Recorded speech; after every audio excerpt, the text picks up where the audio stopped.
matter what else you do, you're getting pulled right back into the thick of the fight. Flash cooldowns, not going to help out too much, but it will be Jace so far, Syndra as well. Wow. Kennen, Zach now left up and available. Will it be the tier 1 priority pick?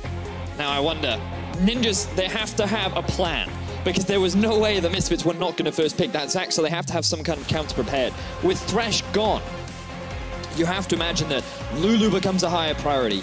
I've heard talks about Gragas being used as an answer, because every time he tries to slingshot in, you can just use the barrel to disengage his engagement. But that requires a lot of skill, that requires a lot of coordination, and I don't know if Ninjas and Pyjamas are quite there yet, because they are still a very new team in terms of coming to the LCS. Of course, we'll have to see how much a week can change for both of these lineups. Wow!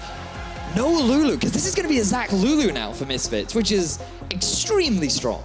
And sure, you get yourself the Galio, which he does have the ability to flex. We did see it coming in the middle lane for Nagne, but I am very curious about the decision-making. All right, but you got the Galio. Galio is incredibly powerful. We've seen it either picked and banned in, I think, just about every single match thus far. Interestingly enough, Lucian locked in. We have the flex pick. Could go into the hands of the birthday boy, HeaQ. Could go into Nagne in the middle lane, but Misfits already putting together kind of a dream composition from what we've seen as far as strength in the meta goes. Rumble up against Galio, maybe not ideal to throw magic damage into the magic resistance tank, but Rumble, of course, still a massive impact champion. They could also get Varus here, too. So you have really good follow-up engage from that of the Zac. You have a huge amount of team fight value as well. We saw in Europe, especially, Varus being a big point of contention. But IgNar doing IgNar things. He's going towards the Bard. This was something that he was actually undefeated on during the spring regular season, going 3-0. It fits very nicely into his playstyle, which is that of a roaming playmaker support. You do have a fair amount of laning power, but I'm interested to see how well he will do going up against HeaQ Bard. And more importantly, what is the Bard going to bring to the table? The support picks have changed so much in the preseason. Thresh rising to this S-tier pick. Karma, one of the historical picks that was huge priority that's fallen off so much, but now a little bit of a flashback to support metas of many patches ago. Bard being locked in so early, and I guess can never underestimate the value of that tempered fate. Now I'm wondering what Ninjas and Pyjamas try to take off the board, because you have what will likely be a mid lane Lucian. So you're still thinking about your AD carry, and you want to maybe funnel mid laners out of the way. You could look to either do that or just ban out AD carries that you think could be a big problem. Like, I think Varus is something you need to be very afraid of, so perhaps you ban away the Caitlyn and the Ashe, and then you get yourself the early Varus pick, forcing Misfits onto an AD carry that might not be as optimal. But Misfits, they have the freedom to now pinch your jungle pool because you haven't decided to look at it. And this is a little concerning because we saw Shook on the Lee Sin. He was clutch coming in game 2, made a lot of plays that helped NIP stay in the game as long as they did. But game 1, it was the Kha'Zix, and there were a lot of small errors from that man that helped Fnatic snowball the lead. So potentially the right choice here for Misfits to pick or pinch that jungle pool. But now we'll see the rest of Ninjas and Pyjamas strategy. Interesting. There's the Hans Sama respect ban. Not one we see all the time, but Draven taken off the board. Maybe not so confident in their bottom lane's ability to go toe-to-toe with such an aggressive champion. Now, Hans Sama during the regular season of Spring had his most success on champions like Varus and Jhin. Ashe was one of his worst performing AD carries. What I'm expecting Ninjas and Pyjamas to do is be like, you know what, we're going to pick the Varus, we're going to put you on an AD carry that we don't think you're that comfortable on, and that's going to try and give them a slight edge down the bottom half of the map. With the Lucian mid, you naturally have an advantage over many other counterparts, especially with Syndra taken off the board. You're expecting your opponents to pick something like an Orianna as well, so you're already looking to have that lane dominance. The thing is, this Lucian, you still haven't confirmed that it's actually in the mid lane yet, and that's the fascinating thing about Ninjas holding it to the very end. Interesting, interesting indeed. Karma could go to the mid lane as well. Technically could be Galio too. We're in an interesting position here. The triple flex pick. Vedius, absolutely legendary. But one we're pretty confident is going where it is supposed to, is the Kha'Zix, headed into the jungle in the hands of Shook. Now Vedius, you talked about Varus, you talked about Jhin, you said Ashe could be a potential weak point, but Misfits not deterred as they do lock in the Ashe for Hans Sama. Still that utility AD carry. Not going to see the hyper carry in his hands, but a very powerful laning presence. Now, personally, I'm a big fan of Fizz in Lucian. Assassins are very good into the AD carry because you do suffer early on, but the biggest fear that an AD carry will always have later is, that dude that can literally one-shot me. So that could be a possible direction, but that's not really PowerOfEvil's style, is it? Well, and to be fair, we still do not know where the Lucian is going to go. That's very true. Viktor locked in. That feels like the safe pick to me. You're going to wave clear. Yep. You're going to interact with the enemy champion as little as humanly possible. And this, if it is locked in, could indicate so many swaps. It really could. For those of you, if this is your first week watching back in the LCS, you may very well be quite confused right now, but it's okay. We're here to assist you. The Galio will be playing the mid lane. This was something that Nagne did bring out last week. It's been very prevalent over in the LCK in particular. People love having that big beefy dude in the middle lane. It allows him to roam around the map with his ulti, provide a bit of assistance, and he can usually hold his own to a lot of even big wave clear mid laners simply because of the amount of wave clear that he provides himself. And with the addition of a Jarvan, now I feel like Ninjas have provided a more reliable engage, which is what they were lacking given what they drafted so far. And this is a terrifying spot to be if you're on the side of Misfits, because you have a Kha'Zix and you have two laners with so much CC to set him up. If we talk about that top lane triangle, you got to keep your eyes on the J4 who can provide Kha'Zix with the CC if Kha'Zix is going to provide the damage. Similar story for the Galio, but there is a Zac on the opposite side. There is a Bard, there is an Ashe, there is a Viktor, there is a Rumble. Vedius. You can spell Wombo Combo a lot of ways. Whatever those 5 first letters of the champion's names are, that's how we're going to spell it today, because that is absurd amounts of power. And Vedius the Fear for me, Tempered Fate, you line on 4 people. Yep. Zac comes in, charges up, hand delivers them to whoever wants to keep it. Oh my god, the combos. This is going to be very exciting. I'm looking forward to seeing what Misfits can bring, whether or not Prophet can have a very similar Jarvan game to what he did in the Fnatic series. Getting ready for game, you saw it on your screen. Hashtag votes, MSF win. Looking to the opposite side, hashtag NIP win. The crowd is ready. We're ready. We hope the teams are ready for the potential for wombo combos or early game snowballs or absolute upsets. Because it's game 1, folks. Misfits on the blue side, NIP on the red. A lot of potential for early aggression here. A lot of strong champions on each lineup.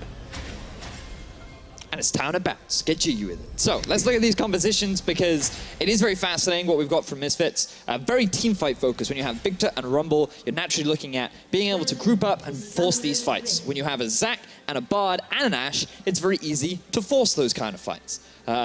Which means that the mid-game spike is very much what we're looking for in favor of Misfits. Now for NIP, they have a little bit more of a 1-3-1 going for them. With Prophet on the Jarvan, he can definitely add a lot of teamfight value. Along with the Galio too, the resistances that he can provide on the back of that kind of an initiation means that they have a really easy time getting onto these squishy targets. But in terms of their team fighting power, Lucian, he has a very short range. He's going to struggle to get onto the backline up against that Zac. Kha'Zix, he's going to have to dive into the backline. He's a pretty squishy guy. So perhaps NIP, they're looking more to get themselves lane advantages to better set themselves up towards the later game where they're going to split up the map. All right, now last time we cast NIP, they were up against Fnatic, so there was no way they're winning that fan vote. But it's interesting to see NIP coming back to the LCS and already having so much fan support here. And I mean, a lot of people were excited about Nagne last week, and we can't blame them. Some crazy plays coming out from this guy. But he's going to toe-to-toe with the top mid laner, a top mid laner in EU, PowerOfEvil.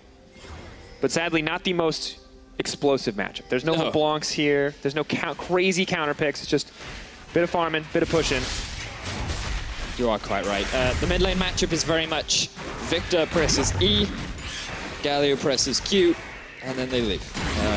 That's the TLDR of it. The difference is the Viktor is kind of forced to stay mid, and it is very interesting that he has decided to go cleanse in this matchup. When I feel like that there isn't really anything worth cleansing on the side of NIP. There's no real hard CC because knockups you can't cleanse away. As the bottom lane. Yeah, absolutely getting destroyed here in this level 1 trades. NIP, Vedius, I don't know what they're thinking. Bard level 1 is insanely strong. Of course, Karma is as well, but HeaQ and Sprattel just getting demolished in that early trade. Yep. Usually what you want to try and do is get that early push, but as you can see, Misfits and IgNar, they are well aware of your little plan. The pushing power of Karma is great, but if you try and have the AD carry to facilitate it, then the Bard and Ashe are more than happy to go for those level 1 trades. As IgNar, he's looking for a little bit more. Level 2, Shook's level 2. Taking a little bit of time will help the camp reset. That is the worst possible experience as a jungle. Oh, yeah. Aside from having your blue and red buff blind stolen from you, I would definitely. I mean, that's a bit of a stretch, but okay, fair. Not going to see that kind of crazy action quite yet. But we look at these teams and so much confidence and aggression coming in from the Misfits Line-up. This is something that we wanted to see. Hansam and IgNar, a bot lane that we've always touted as being, you know, potentially a really strong duo, but haven't really shown it off, especially in last week and also in the playoff series. And I think that's something that's really worth highlighting because the individual performances of Misfits was underwhelming last week because sure, a lot of question marks were, how will Maxlore do? Will he integrate well into the team? Will we see better communication? But when we actually got into game, what we saw was the bottom lane. They were struggling in a matchup that they should not be struggling in. Mid lane, PowerOfEvil, he was holding his own against Caps, but he wasn't really adding that much value outside of his big impact in teamfights. And Alphari was just dying. He was going back to his old amateur days where he was overextending, getting caught out, and giving free kills away. So coming into this week, we were wondering, will they step up? Was that just a bad week? And so far, from what we've seen of the bottom lane of Hansa and HeaQ, they still have their confidence. Definitely do, but Nagne maybe a little too much confidence. Thunderlord's procs. Bard gonna hit with the Meep slap, but this is just obnoxious. Nagne trades back a little bit of damage. That's the worst feeling. When you know you have 0 kill pressure on a champion. When you play League of Legends, you don't have many good feelings. No, it's not a positive experience. Hansa does make it out of the Soul Flare in time, but are you telling me that a Bard walking into your lane just hitting you like 6 times is enjoyable? You're like, hi, this is what I live for. Thank God the Bard is finally here to hit me. It's that thing in old chat, right, where you're typing SS, question mark, and you're typing the missing pings in bottom lane. Like, why is he here? Why aren't you winning bottom lane? It's always a stressful time. Well, for now, we can see the constant trades back and forth in the bottom lane. Top lane, pressure in favor of the Rumble. No surprises there. Flamespitter makes it all too easy to push forward. Have to keep our eyes, though, on the level 6 for both sides. The Equalizer, a ton of damage, but potentially easy to avoid with the flag and drag, the Cataclysm for Jarvan. And it's the cannon, though. It's going to put a lot of strain on him. That's a worse feeling in the game when you do miss that cannon creep. But HeaQ, he's doing a very reminiscent invade, what he did last week against Fnatic. It backfired for him the last time that he did it, but this time he will be able to get some good deep vision down. And look, Alphari, he doesn't have any wards in the top half of the map, but HeaQ deciding not to go for any ganks. It's interesting we heard the Deaths talk about how crucial it would be to unlock the mid lane, to set Nagne up for success in a similar vein. Misfits maybe not looking to let that happen, but both junglers paying a lot of attention to the mid lane. And you can see here, CS numbers, not great. Much worse for Nagne, but the big thing to note there is the kill participation on both sides. These guys were a part of just about everything for their respective teams. Yeah, both teams really enjoy skirmishing quite a lot, especially around this mid lane in particular. And it's fascinating to see how much they integrate with the other laners. As we see Maxlore coming for a gank in mid. Nagne gonna get knocked up. There's the stretching strikes. He's gonna get pulled back into the gravity field. The taunt still lands, though. Nagne taking a lot of damage, but doesn't Galio. Burn any spells. Wonderful. Passive magic shield will mitigate a lot of the magic damage coming out from PowerOfEvil and Maxlore. They aren't even able to burn a summoner spell, but they will chunk out his health. But he's decided to go for an corrupting potion, so he's also got a fair amount of sustain. That feels bad. When you land the perfect Zac ult, or Zac literally E, perfect. You get the stretching strikes, you chain your CC beautifully, and none of it matters. But this is why he's so popular over in Korea, because it guarantees you a very safe mid lane matchup. He doesn't offer a huge amount of damage in the mid game, but he better facilitates the other laners who he's looking to rely on a little bit more. IgNar. And Portal out to safety.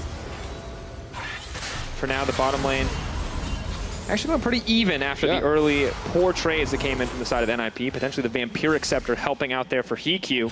And Hansama giving a lot of respect over to this Lucian. The potential for an all-in, maybe an early level 6 on either side. We'll have to see who has the XP advantage. And remember that the Doran Shield does assist in heavy harassed lanes. It gives you a little bit more sustain. Allows you to get those early levels, a bit of extra goals that you can get a healthy, good first back. And now that they've been able to set up the lane in a better setup, they've actually been able to equalize the farms. This is very good for the bottom lane of NIP. The issue they're going to struggle with is the all-in power that they have once Hansama hits level 6, because the follow-up from Maxlore could be devastating. Definitely have to respect it. Either way, whatever CC hits first, it's all too easy to get the follow-up, whether it's the Bard stun, the Bard ultimate. Exactly. The Zac coming in, picking him up, dropping him down wherever he wants to go. But across the board, Vedius, level 6s are starting to come in, ultimates are starting to be available. It's not that point in the game where Misfits can afford the group to use their team fighting competition that you talked about earlier, but it looks like they do want to start a fight. Probably going to flash out to safety. HeaQ. A little bit of a slow on the Void Spikes, but the Equalizer keeps him slowed down, takes out so much of his health, and that just feels bad. So Prophet and Alphari, they end up trading flashes, but HeaQ is able to get off a gank. Now, the thing is for Alphari is he can't look to push as aggressively as he was prior, because now it gives a big opportunity for HeaQ to come for a return gank, as both mid laners, I would talk about this, but I know nothing's going to come. Guys, do you remember when we used to look up at top lane and nothing would happen, and we wonder why we were looking at top lane? Now that's in mid lane. Yep. bit late. Only when Galio's picked, and only most of the time into Viktor. Yep. If it was a Lucian mid into Galio, then it's a little bit more exciting. But, and NIP were like, haha, no, we're going to pick the Lucian. Ocean Drake is the first on the board. Doesn't look like much priority is going to be invested early on, but I think that Misfits having push priority on the bottom side, as long with Prophet going in. Oh, coming in to Galio. Where's the entrance at? He is going to get knocked up. Alphari's in trouble. No equalizer. There comes HeaQ. That's going to be first blood dropping for NIP. Alphari throws his hands up. He knows something went wrong with the team because they're not getting anything else on the side of Misfits. And this is a flashback to exactly what NIP did against Fnatic. They sent both HeaQ and Nagne up to the top side. They went for a dive with Prophet to get him started. Once he was rolling, that was what gave Fnatic a lot more pressure when they were facing up against Ninjas in Pyjamas. So I'm excited. They're playing exactly the same way. Still going to connect. There goes the Zac. Oh, brings it back together. Now throwing it back in. There's a little bit of damage coming out, but HeaQ is still alive. They burned all their damage, and nobody is dead yet. Bard says time to go golden to the tower, but Nagne is buying plenty of time. This is falling apart quickly for Misfits. What are they going to be able to get back from this exchange? HeaQ, knockup comes in. HeaQ trying to dash to safety. Not enough damage. Sprattel with a fancy footwork. Not going to get anything out of it, but he's backing off. That's one kill back for Misfits, but they've committed so much. Look at that Jarvan on the top side. This is bad news for the side of Misfits. And you can see HeaQ making his way down to the bottom lane as well. Misfits, they get themselves one kill, but that dive did not go how they wanted it to. They landed a lot of the CC, but they just lacked the damage. And sure, Zac is a great facilitator, but you need that effective follow-up.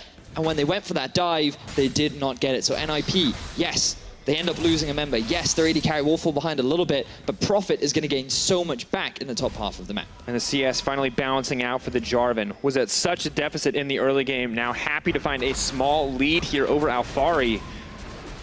NIP definitely setting the pace so far. Misfits trying to fire back, but the play just did not work out for them. And now we'll look across the lanes. Things going quite well for the side of NIP. Misfits still have some farm leads, but just going to get harder and harder to kill that Galio. And we saw how little damage the team already has. And now have a look. You can see Misfits. They've actually swapped their bottom lane up to the top half of the map. They don't want that tower to go down. They want to be the ones to pick up that first tower gold. So by making this swap, they can look to put pressure down onto this tower early, because remember, it was Alphari who had the push priority for the majority of this early game.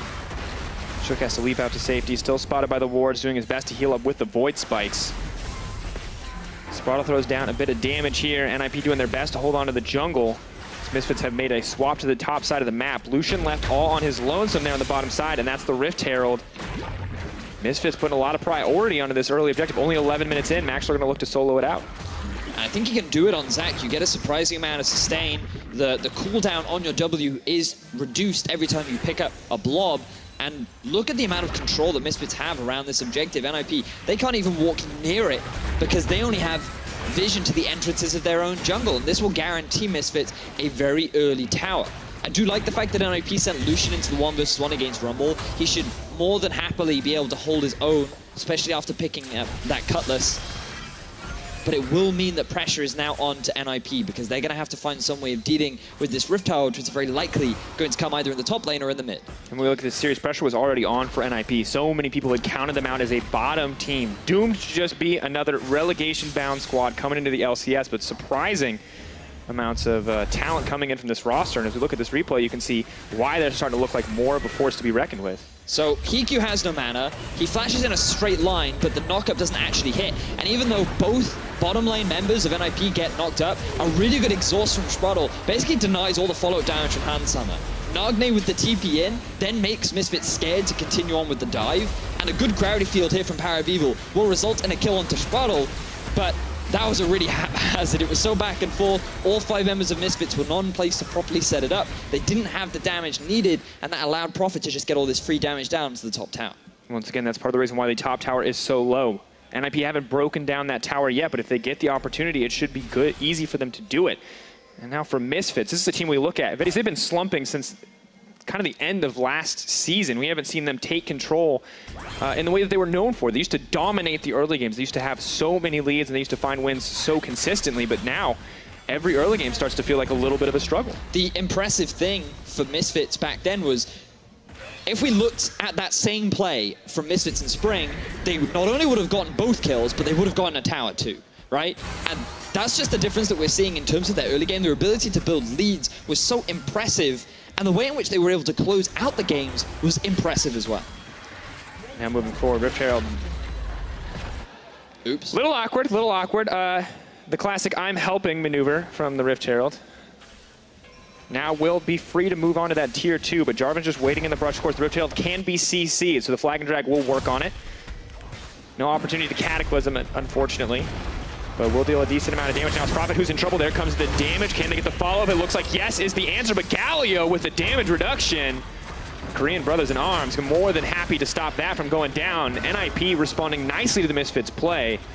No tier 2 for the Misfits. So the stacking of CC onto Prophet prevented him from using his Flag and Drag to be able to get out to safety. Fortunately for him, he did have Nagne on the wings with that very valuable damage reduction, but now Misfits, they have the pressure all over the map as they find a pit. Sprattel potentially in trouble. They don't have the confidence to move into HeaQ. Blade of the Rune King has been popped. That's the Colin coming out, doing good damage to Maxlore. They're going over the wall. There is Shook. There is Nagne. They're moving forward. They're not going to hit by the gravity field. We're looking for a little bit more. Team fight pressure comes in, but a brief pause as the ult comes out. The Tempered Fate, Maxlore trying to bounce his way out of there, but he's split into the little boblets. Misfits, they don't have the tools necessary to protect him. That's him going down. Maxlore drops NIP in control. And it was NIP that say, we've had enough of your shenanigans. They tried to force the fight. Prophet moves in from the top half of the map to force this collapse down onto Misfits as they pushed in bot, pushed in mid, and in reality just overcommitted to trying to get too many things. NIP, they get themselves a kill, and now they're going to get themselves the first dragon of the game. Happy to have the Ocean Drake. 14 minutes in, not quite as effective as it may have been earlier in the game, but still definitely relevant on the Kha'Zix, on the Karma, on all these champions who want to keep their mana pools up and available. But Vedius, this looks so good to start with. The thing is, you can see that in terms of the bottom lane, pushing advantage in favor of Misfits, they have push in top, so they want to be able to push in mid, but IgNar moved in to try and get this pick onto Sprattel, and they just overcommitted because now the Misfits lineup is split up and it makes it easy for Prophet to come in for the flank and get that engagement. All Misfits needed to do here was just wait, or rather be patient and group up and mid and start the siege, because the other side lanes were going to be doing damage, forcing NIP to either split up or lose valuable gold and experience. Misfits, they just got a little bit too over-eager to make something happen. We've seen this one before. Not Doesn't work like it did at level 2 though. Shook has enough damage to clear that one out. And Vedius, it feels like we expected team fighting coming in from the Misfits to be non-stop, but it seems like their composition just doesn't have the damage necessary to fight on their terms, and NIP are more than happy to force those counter engages. Yeah, I love the proactivity from NIP, always trying to look for something, because as a thrown together roster, a lot of question marks like how well will they synergize? Will they be able to coordinate a lot of their plays? And it feels like that they are, in fact, very good at setting up for fights and being able to respond to any of the pressure that their opponents are throwing out. They are currently sitting on the gold lead, and Prophet is really getting to a point now that Alphari is going to start to struggle with it. Definitely a difficult spot to be. Black Cleaver coming out, Tiamat already finished up, makes it easy for him to keep the pressure up in the waves, and now it's all the focus onto the mid lane, all the focus onto Nagne. Not enough wave clear at this stage of the game to keep the team away, and Misfit's going to grab a tower. Gold just dead on even, however. And the thing is, for Misfits, it's very easy for them to siege when Prophet isn't around, because he is the primary engage tool. You can't really force a fight with just the Galio. You need someone else to go in. And sure, you can have Shook go in, but you really want Shook to be the primary target when there's an Ashe arrow, a gravity field, the Zac ultimate too. Like, there are so many things that can just interrupt him that you need Prophet to be in the fight to try and keep that tower alive. You can hear some strong shot calling coming in. Bard on the way forward, maybe looking to get the flank off. Not going to connect the stun, though. Temper Fate goes out. It does go wide in the end. However, 4 members strong of the Misfits lineup are here, but here comes Galio. Multiple knockups. Sprattel is set to fall. That's the double taunt coming in from Nagne. They don't have quite enough damage to take him down, or do they? Double kill drops for Misfits. It's the flash out for HeaQ, and suddenly it's Misfits in control. Watch the stretching strikes. Where's it going to connect? On to HeaQ. Will he get shook as well? Not going to happen. Leaps out to safety. Misfits finally in the driver's seat. Meanwhile, Prophet, he's just continuing to push on the top side of the map. Misfits, they are constantly grouping up as a 5-man unit. They are trying to make these fights happen, and while they are succeeding, there is no answer to this top lane menace of the Ninjas in Pyjamas. Yeah, moving for more profits, pushing in the top side map, looking on that tier 2, but there's 2 members strong of NIP already in the mid lane. They're going to have to go through a Viktor if they want to get anything, and that does not deter Shook. Stealth up, move forward, decent damage. Just pushing him off the tower in the end. Prophet's taking down that. Now we can head to the mid lane if he wants. There's the TP as well. NIP are not playing around. They want to keep this fight going. Maxlore goes forward, looking to get it going. Stretching strikes comes in. HeaQ just goes over the wall. Let's bounce. Brings Nagne back under the towers. Pulled back in by the gravity field again. The chain CC keeping him under the tower. Does take him down in the end. They may not have the damage, but the tower sure does. Misfits hold on. And NIP too over-eager. They realized that the bottom lane of Misfits was not around. They thought that with the flash gone of PowerOfEvil, they could look to set up that dive. But Nagne, he did not have his flash during that setup. NIP were not properly coordinating. They had to deal with this super tanky Zac on the front line. Ninjas in Pyjamas, they got too over-eager and they end up getting punished. It's a tough spot to be, too, because you want those leads as that 1-3-1 composition. And if you start to look at Misfits, their team fight just continues to get scarier and scarier. And we look at their pick potential now. And we can see this is just good awareness from Misfits to realize that the bottom lane of NIP were pushed up so far. NIP thought they were fine because they had the Galio, but for Sprattel, he's going to fail the flash. He thought that he could get away with the knockup, the amount of time that it would buy. Unfortunately for him, if you can't flash over the wall, you cannot get away. And then when it's 5 versus 1, it doesn't matter how tank you are as Galio. And Misfits will just continue to chase on and force a bunch of summoners away from NIP. So again, good collapse as another fight kicks off. Keep our fight focus going forward. Prophet's going to leap in, try to take down PowerOfEvil, but he's not going to be able to do it. But the taunt comes in, not going to save the day, but will take down the kill onto Power. IgNar running for his life. Now lean forward. The portal going to keep him safe. HeaQ is untouched on the backside. Finally, they turn to give him the attention he needs, but IgNar's still alive. Maxlore is going to take down HeaQ. What an absolute mess of a fight. NIP. Why are you chasing after IgNar when there was an AD carry right behind you? He was just freely hitting onto Sprattel, just being like, okay, I'm just going to take this free kill. NIP tunneling so hard onto a single low health member will cost them the fight and cost them a tier 2 tower. And we said we wanted to see more from HeaQ, and well, NIP gives him an opportunity. They ignore him in the fight. He gets to dish out so much damage. Only gets the 1 kill in the end, but absolutely crucial in that last fight. And Misfits, if history is looking to repeat itself, well, they certainly know what to do with the lead. A 21-3 record during spring. And let's just see how this fight all sets up. Remember, PowerOfEvil, he doesn't have his flash. So NIP, they feel confident to try and force the fight. But remember, their reliable engage tool is the Jarvan. He comes in from the flank, but a gravity field and a good ulti separates him off, meaning that he cannot get reliable follow-up from his team. They do end up getting it. Watch HeaQ. Like, NIP could just turn on. He's alone. He's completely alone. Zac is clearing out wards, and NIP just completely ignore him. As a chase, they go on to IgNar, who doesn't even die in the end. That was one of the concerns for NIP coming in. What would the communication be like? And it's just going to be another fight. We need to stop having replays if they're going to keep killing each other. Oh, HeaQ, you're invisible, buddy, but he's going to make it out. No one else to tether him to toss him out. PowerOfEvil keeps the ball rolling. Where's the arrow going to go? Just a little wide. HeaQ now running for safety, and Maxlore on the hunt. But Misfits definitely in control. HeaQ wants to go toe-to-toe with the Bard, but not going to find anything there. HeaQ does in the end make it out, but yet another tower drops for Misfits, and this is a massive gold lead for them. 4K. Prophet doing his best to even it up, but there's no creep wave on that bottom tower. He's going to have to walk away empty-handed. And I feel like that if NIP want to go for all these fights, they should have drafted a different composition, because like just your main damage dealer is the Jarvan and the Lucian, and Lucian is just struggling so often to get involved in these fights at all. I'd love to see his damage contribution, because it just feels like the only person he can really hit is Maxlore, or he's getting ulted up by IgNar throughout the entire duration of the fight. Because who does he hit safe, right? If you're trading with Ashe, yes, you may win that trade, but you're trading with Ashe. If you're trading with Viktor, you don't win that trade. That's not how Viktor works. You as an AD carry can't afford to do that. There's also a Rumble. The short-range AD carry just feels so vulnerable here. And it's the same story for HeaQ. It's the same story for Prophet. Everyone has to run face first into so much damage on the Misfits lineup. And I feel like that they really needed to better set it for like a 1-3-1. They needed to have good vision control through the river to be aware of when Misfits tried to make these cross-map plays, because remember, it is super easy for them with the Rumble teleport and the Ashe arrow to force a fight literally wherever they want. And for better or worse, they have been sticking somewhat to the 1-3-1. It has been Prophet constantly in the side lane, but Prophet constantly in the side lane while his team is getting caught is not quite the 1-3-1 that we wanted to see. But Misfits definitely in control. Things starting to look pretty good for the team already.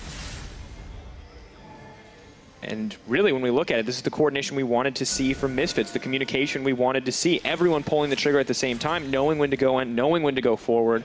And really, HeaQ in that last fight, throwing out the arrow to try to protect Power as long as possible. That's the level of teamwork we expected from a team that has been here before, from a team that has spent time together in the Challenger Series, and now is looking to take down HeaQ. Ooh, does go golden. IgNar can't set up the stun, guaranteed. But there comes the Galio. Now it's Maxlore all alone. Shook going to try to hold on as long as he can. Let's bounce. Gets pulled back in. That's the chain CC. Equalizer trying to zone the rest of the team out of the fight. Alphari trying to burn down Sprattel, but Nagne is still up. Nagne is still alive. Winds of War come out. PowerOfEvil going to grab a kill back, however. Nico the Pico looking a little frustrated as yet another pick goes in the favor of Misfits. And again, Prophet isn't even there. Misfits, they have deep vision around the Baron area. They're just waiting for NIP to get a little bit too close in order for them to find that opportunity. And I love the proactivity coming out from Misfits as they look for another pick. Shook. Portal goes over the wall. Shook trying to run for his life. That's so much damage, but Shook barely able to make it out. Hansama's hungry. Oh, you're slowed down, buddy. Now you're dead. That's going to be it. Hansama out for blood. Takes out the jungler, and that's going to mean an easy Baron if Misfits set their mind to it. Magical Journey comes over the wall. Alphari's got his sights set on a 1v1, even if the rest of the team's going to set their sights on the big purple worm. And overall, it has been a very clean game from the side of Misfits. They've utilized their composition very effectively. The only downside you could argue is Alphari tying up in the top half of the map, but this time NIP, they couldn't run away with Prophet. He couldn't just snowball the game. Misfits didn't slow down, they just kept up the pace, constantly trying to look for fights, utilizing this Ashe arrow to its fullest, and this is the play style that we want to be seeing from Misfits, reverting back to what they had so much success with in spring, which is very much that let's make stuff happen, and once we get that lead, let's not stop with the pressure. Playing a clean game, so much of what we expected from Misfits, and we're seeing it now. One of the big standouts this game so far, of course, PowerOfEvil, sort of as expected. And as we look at this last fight, you can see Hansama also a major factor. And this is just a very classic Baron setup. When you want to be able to go for the Baron, you set up deep vision so that you can either go for a pick or you can rush it down because you know exactly where the enemy is. And Misfits, when they know that the enemy top laner doesn't have TP and they can very easily force a 5v4, when you have a gold advantage, why wouldn't you take that fight? Misfits with a very clean setup, and it very easily results in a Baron. And we're curious to see what shade of Misfits we'd see after they got destroyed by Fnatic the previous week. Well, this is exactly the level of coordination we were hoping for, and NIP falling apart at it. And this is poor Shook. You know, it's just nothing you can do here. Nope. You either kill the Ashe or the Ashe kills you, and unfortunately when you're at that low of health, you're already done. Misfits now pushing forward. They see Prophet on the bottom side. HeaQ's there as well. Two members committed to the bottom side for very little as Misfits set their sights on breaking down an inhib tower. No minions there, mean they're going to back off for at least a moment. But meanwhile, Viktor is breaking in the top side of the map. Shook has to be careful. Prophet leaping forward. They're trying to take down Alphari, but how much are they actually going to be able to get out of this? Alphari does have the Zonias. Stops for a moment, is going to get taken down, leaps forward, scrap shield. HeaQ taking a lot of damage back. Not going to matter too much for Misfits, though. This is a disastrous call for the side of NIP because that's going to look like two inhibitors potentially. Misfits set their mind to it, but one opened up so far and a 7K gold lead. The only bright side I can see to this is NIP can get a little bit back. They knew that they wouldn't be able to stop the wave clear, so they thought, you know what, if we just get a tower on the other side of the map, perhaps it could result in some kind of gold influx coming back towards us. Okay, flag and drag. Makes it to safety. That was close. And now IgNar's on the hunt. Oh, HeaQ. I don't think Misfits should keep chasing. They got themselves I think they should. I think they should, Vedius. I like it when teams chase. The arrow's gone. They have the Bard ulti. They're just going to settle on the Dragon for now. The safe option. They need the win, remember. They need the win.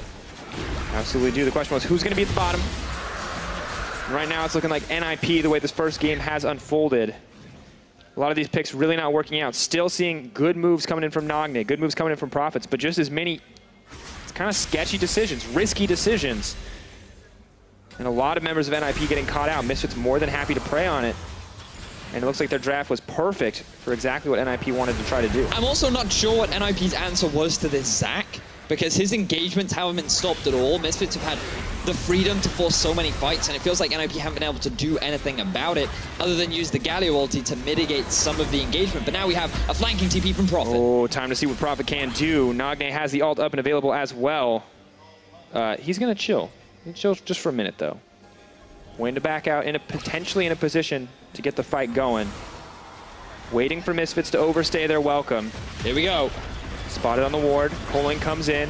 portal, trying to let the team split up. Prophet wants to leap forward. He goes in. They're going to get the ult coming in from the Galio as well. Locks up 2 members. Kha'Zix is leaping forward, trying to get some damage down. Not quite enough. Nagne nigh unkillable as he's not being focused down by the team. But the consistent damage from Hansama, the consistent damage from PowerOfEvil, they're taking control of the fight. Prophet goes down before he can finish the combo. HeaQ is in trouble. Smack back together. On the side of Misfits, they are just destroying NIP. There's just no damage from NIP. Nagne gets into the backline, Prophet gets a flank off, but there's no follow-up from HeaQ or Shook. They get zoned out by both Alphari and Maxlore, and this is going to be game 1 to Misfits. All too easy at the side of Misfits. It looked pretty even in the early game, but once Misfits get a lead, they do not give it up, and we're seeing that here in our first game.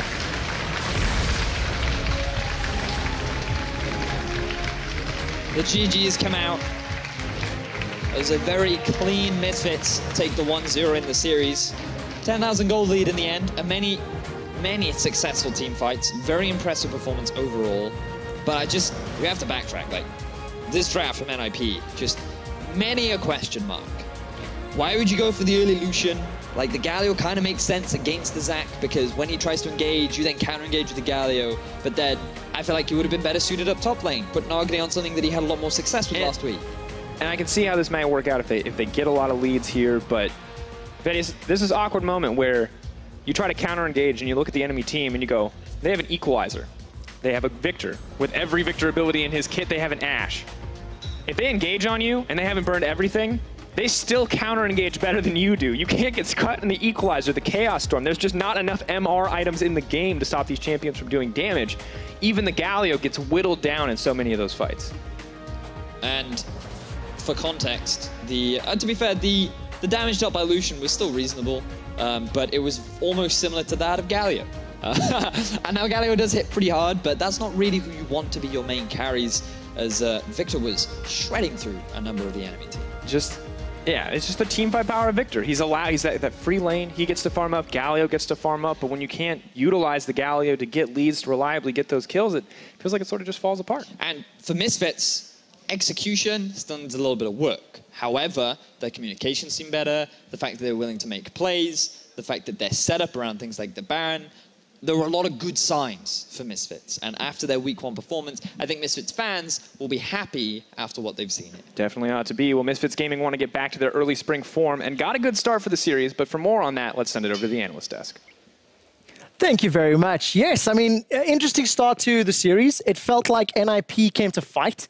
They landed a couple jabs, a couple punches. The problem is, for every jab that connected, they took an uppercut and a haymaker to the face, because Misfits just outfought them what felt like all game long. Yeah, I think actually only very early in the game did NIP get like a small advantage. We can actually just pull up that replay instantly, because that's kind of why we talked about the top side being the important thing for NIP. Because when they go for a play like this one here, when we actually also just pause the replay, you can see an interesting thing, because it's obviously gang up with Galio ulti, you then have the guy retreating to his tower, and then you have Shook coming from the bottom side, and together that creates the Holy Trinity. The Holy Trinity. The right holiest. There. And this is basically how NIP tries to get an advantage, because whenever they do something with the rest of the team, they're completely lost on the map. Like, completely lost. I think that's a good point. They try to set up the place. They were able to pull it off. I think the bot lane, though, at the same time, HeaQ started door and shield and still used both of his potions level 1. Yeah, that was They were just getting pushed in under tower, really not having much presence at all. So while the top trio try to make plays, I'm not sure what NIP are trying to do with their bottom lane. Probably not a whole lot. And that's kind of the issue for them when you... Like, I don't want to just blame the bot lane, because they obviously got ganked, you know, and they got kind of drove a few times. But a team fight like this, Henning, they have to be able to execute. Yeah, this says a lot about the game, because these are two team comps, two teams that like to go for the brawls, like to fight each other. And the Jarvan ulti here is good on towards PowerOfEvil. They are able to burst him down. But you can see that Misfits don't even have Alphari in the fight. It's a 4 versus 5, and they're still able to pull this off. Great play from IgNar and Hansama, just putting out the consistent damage. Yeah, and at this point in the game, PowerOfEvil had 4 kills on Viktor. Yeah? I'm glad you mentioned PowerOfEvil. 4 kills on Viktor. He ended up going 7-1-5, and you said PowerOfEvil was going to have the favorite in this match to help Misfits win.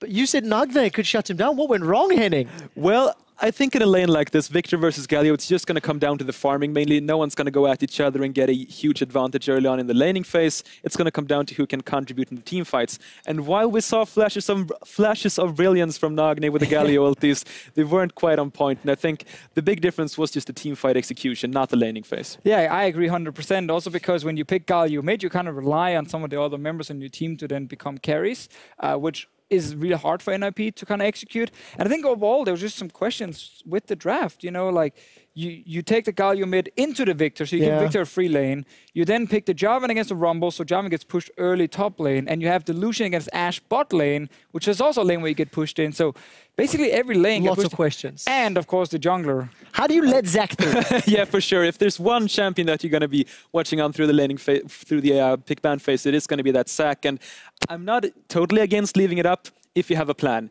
If you have a plan on how to counter him out, I think that can be a decent choice, but then just leaving him up and not knowing how to deal with it. Gotta say I like the Jarvan though. It was a good adaptation to send the Galio mid and pick the Jarvan against the Viktor and an Ashe, 2 carries without any sort of mobility space. It could be, but Prophet hit people without flashes. Let's jump to the final replay. It is, of course, the last team fight where a pretty good magical journey allows Misfits to escape.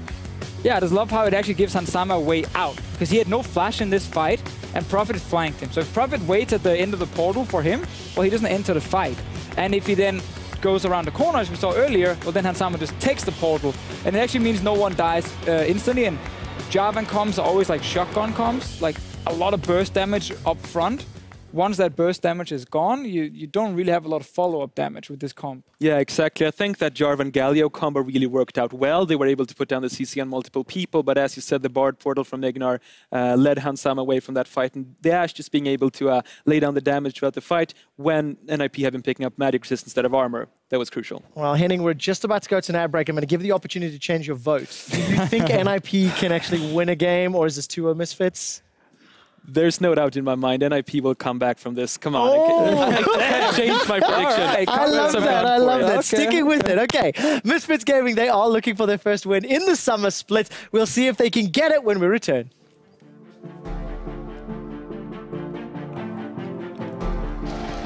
The crowd is ready. Really good ending. We're ready. We hope the teams are ready for the potential for wombo combos or early game snowballs or absolute upsets. Because it's game 1, folks. Oh, coming into Galio. Where's the entrance at? He is going to get knocked up. Alphari's in trouble. No equalizer there. Comes Shook. That's going to be first blood dropping for NIP. Alphari throws his hands up. He knows something went wrong with the team. Shook going to try to hold on as long as he can. Let's bounce. Gets pulled back in. That's the chain CC. Equalizer trying to zone the rest of the team out of the fight. Alphari trying to burn down Sprattel, but Nagne is still up. Nagne is still alive. Wins the war. Come out.